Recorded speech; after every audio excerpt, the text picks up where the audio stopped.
You don't cry anymore. You don't laugh. You don't get excited about anything. You're not sad. You're not happy. You're just nothing. And the scariest part? You can't even remember when it started. If you feel emotionally numb, this video explains why your brain shut down and what it's trying to protect you from. I'm this tested, and by the end of this video, you'll understand that you're not broken. You're not defective. Your brain didn't malfunction. It's doing exactly what it was designed to do when the emotional load became too heavy to carry. That numbness you feel, it's not the problem. It's the solution your nervous system chose when feeling everything became unbearable. Let me describe exactly what you're experiencing right now. Someone tells you good news and you smile, but you don't feel anything. The smile is automatic. The feeling isn't there. Someone tells you bad news and you nod sympathetically, but inside, nothing. Not sadness, not shock, just blank. You watch a movie that should make you cry. Nothing. You hear a song that used to move you. Nothing. You accomplish something you worked hard for. Nothing. It's not that you're choosing not to feel. It's that the feelings won't come. Like there's a wall between you and your emotions. You know they're supposed to be there. You remember what feeling things was like. But now there's just this flat, gray nothing. You can't remember the last time you felt genuinely excited or genuinely anything. And here's what makes it terrifying. You're not depressed in the traditional sense. You're not crying. You're not in despair. You're just empty, hollow, going through the motions of being alive without actually feeling alive. You function, you work, you interact, but it's all performance, like you're watching yourself from behind glass, present, but not really there. Stay with me because what I'm about to tell you reframes everything. What you're experiencing is called emotional numbness, or anhedonia, and it's not a malfunction. It's a very specific survival mechanism. Your brain didn't break. It shut down on purpose. You've become someone who can describe feelings but can't access them, who knows what they should feel but can't generate the emotion, who watches other people express things and thinks, I remember when I could do that. You've become someone who feels more like an observer of life than a participant in it, who goes through their days in a fog of neither good nor bad, just neutral, just numb. You've become someone who's actually scared by the numbness, because at least when you felt bad, you felt something. But this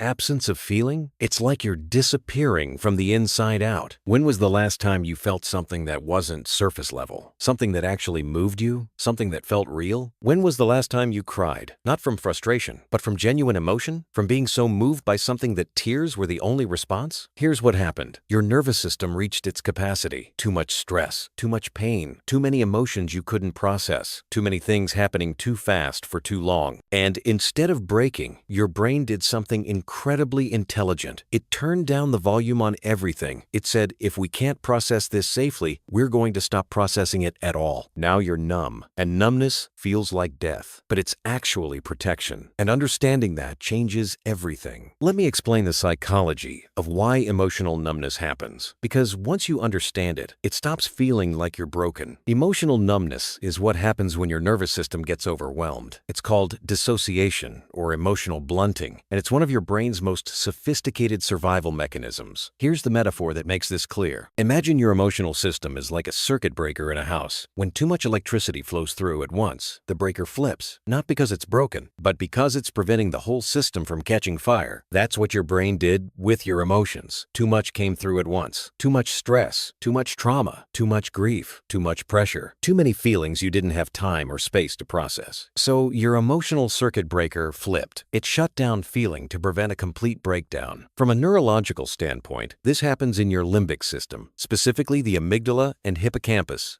When you experience chronic stress or trauma, your brain floods with cortisol. Over time, this changes how these regions function. Your amygdala, which processes emotions, starts to become less responsive. It's not broken. It's protecting you. It's saying, if we keep feeling at this intensity, we won't survive this. So we're going to mute everything. This connects to what trauma researchers call freeze response or emotional shutdown. It's the fourth trauma response that nobody talks about. Everyone knows fight, flight, and fawn. But freeze is when your nervous system says none of those options are working, so we're shutting down completely. You're not choosing this. Your autonomic nervous system is making this choice for you. It's deciding that feeling nothing is safer than feeling everything. This is different from depression, though they often overlap. Depression is pervasive sadness. Numbness is absence of sadness, absence of joy, absence of everything. Depression says, I feel terrible. Numbness says, I don't feel anything at all. Depression has emotional content, even if it's painful. Numbness has no emotional content, just void. People with depression often desperately want to feel better. People with numbness desperately want to feel anything, even pain, because at least pain is something. At least it's proof you're still human. And here's what makes numbness so insidious. It protects you from immediate overwhelm, but disconnects you from life itself. You're safe from pain, but you're also cut off from joy, from connection, from meaning, from the full human experience. You exist in this liminal space, not quite alive, not quite dead, just suspended, watching life happen around you, but unable to participate in it emotionally. But here's what you need to understand. This isn't permanent. This isn't who you are now. This is a temporary state your nervous system chose, and you can help it choose differently. Let me show you exactly why your brain chose numbness, because understanding the cause makes it less terrifying. Emotional numbness doesn't happen randomly. It happens in response to specific circumstances, and for most people, it comes from one of 5 places. First, unprocessed trauma. Something happened that you couldn't emotionally process. Maybe it was too big. Maybe you didn't have support. Maybe you had to keep functioning, so you pushed it down. But unprocessed trauma doesn't disappear. It lives in your body, and when you can't process it, your brain eventually says, we're not going to try anymore. We're just going to turn off feelings so we don't have to deal with this. Second, chronic stress. Not acute stress, not one bad thing, but months or years of constant pressure, constant demands, constant overwhelm. Your nervous system was never designed to handle sustained activation. It was designed for short bursts. When stress becomes chronic, your emotional system starts shutting down, not because it's weak, because it's conserving resources, because feeling everything in a constantly stressful environment would destroy you. Third, emotional exhaustion. You've been the strong one, the one everyone leans on, the one who manages everyone else's emotions while suppressing your own. And eventually, your emotional reserves run out. You don't have capacity to feel anymore because you've been feeling for everyone else, so your brain shuts it down. No more emotional output. We're empty. Fourth, repeated disappointment or loss. You hoped for something and it didn't happen. You loved someone and they left. You tried and you failed. Over and over and over. And eventually your brain says, hoping hurts, loving hurts, trying hurts. So we're not going to hope, love, or try anymore. We're going to stop feeling so we stop hurting. Fifth, living inauthentically. Spending so long being someone you're not that you lose touch with who you are. When you suppress your real feelings long enough, eventually you can't access any feelings. You've been performing emotions you don't have. Smiling when you're not happy. Acting interested when you're not. Pretending to care when you don't. And your brain eventually says, if we're not allowed to feel real things, we're not going to feel anything at all. Any of this sound familiar? The numbness didn't come from nowhere. It came from somewhere specific.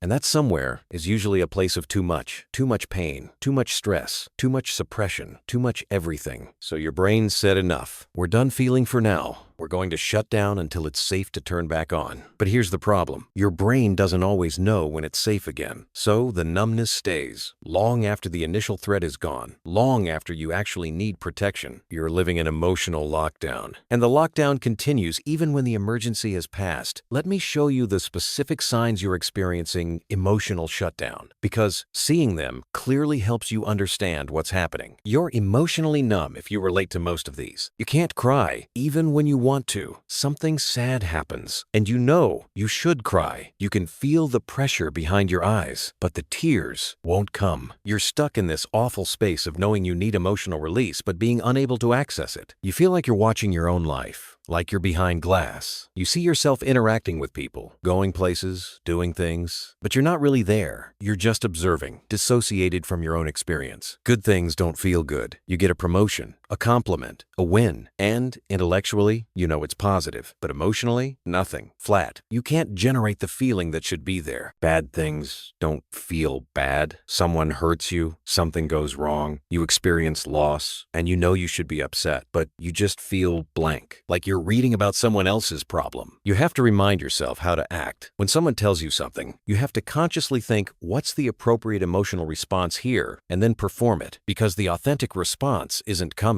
You feel disconnected from your body, like you're floating slightly outside yourself. You notice physical sensations from a distance. You're aware your heart is beating, but you don't really feel it. You're aware you're breathing, but it doesn't feel connected to you. You can't remember what feeling things felt like. You know you used to be different. You know you used to feel more, but you can't actually remember what that felt like. It's like trying to remember a dream that's fading. Music doesn't move you anymore. Movies don't make you cry. Stories don't resonate. The things that used to evoke evoke emotion just don't anymore. You listen to a sad song and think this should be making me feel something, but it doesn't. You feel guilty about not feeling. Someone shares something important, and you intellectually know you should care, but you don't feel the caring, and you feel bad about not feeling bad. Like you're a terrible person for being so numb. This is emotional shutdown. This is what it looks like when your nervous system decides feeling is too dangerous right now. And here's what you need to hear. You're not a sociopath. You're not cold. You're not broken. You're not incapable of love or connection or depth. You're traumatized. You're overwhelmed. You're in survival mode, and your brain is trying to keep you alive the only way it knows how. But you can't stay here forever, because a life without feeling isn't really a life. It's just existence. So let's talk about what you actually do. How you start reconnecting with your emotions without re-traumatizing yourself. First, you need to understand that you can't just decide to feel again. You can't force it. You can't think your way out of emotional numbness. Your nervous system shut down for a reason. It needs to feel safe before it will turn back on. So the work isn't about forcing feelings. It's about creating safety, about telling your nervous system it's okay to feel again, that you can handle it now, that it's safe to come back online. Step 1 is acknowledging what happened. Your brain didn't shut down for no reason. Something was too much. Name it. Was it trauma, chronic stress, grief, burnout, living inauthentically? You can't heal what you don't acknowledge. So get honest about what overwhelmed your system. Step 2 is working with your body, not just your mind. Emotional numbness lives in your nervous system. Talk therapy can help, but body-based approaches are often more effective. This means somatic therapy, movement, breath work, things that help your nervous system recalibrate, things that send signals of safety to your body. When you're numb, you're in freeze mode. You need to help your body move out of freeze. Gentle movement, walking, stretching, dancing, not intense exercise. Gentle, grounded movement that says it's safe to inhabit your body again. Step 3 is starting small with feelings. Don't try to feel everything at once. Don't watch the saddest movie trying to force yourself to cry. Don't dive into the deepest trauma trying to process it all. Start with physical sensations. Notice temperature, texture, pressure. These are the building blocks of emotion. They're the foundation you'll rebuild on. Can you feel the chair beneath you? The air on your skin? The weight of your body? Start there. Physical sensation before emotional sensation. Step 4 is finding safe people. You can't heal in isolation. You need people who can handle your numbness without trying to fix it, who can sit with you in the void without needing you to perform feelings you don't have. You need people who understand that healing isn't linear, that some days you'll feel nothing and that's okay, that you're not broken, you're recovering. Step 5 is grief work, because underneath the numbness is usually unprocessed grief. Grief for what you lost, grief for what happened, grief for who you were before the numbness. You need to grieve, but you can't grieve when you're numb, so you need to create enough safety that the grief can start to surface. And when it does, let it. Don't shut it down. That's your feelings coming back online. Step 6 is therapy, specifically trauma-informed therapy. A therapist who understands dissociation and emotional numbing, who can help you safely reconnect without re-traumatizing you. Look for therapists trained in EMDR, somatic experiencing, or internal family systems. These modalities understand that emotional numbness is protective and know how to work with it gently. And step 7, the hardest one, is patience. Your nervous system didn't shut down overnight. It won't turn back on overnight. Some days you'll feel glimmers of emotion. Some days you'll feel nothing. That's normal. That's the process. You're not failing. You're thawing. Here's what I need you to understand. Feeling nothing is one of the most terrifying experiences a human can have, because it makes you question if you're still human. But you are. You're so human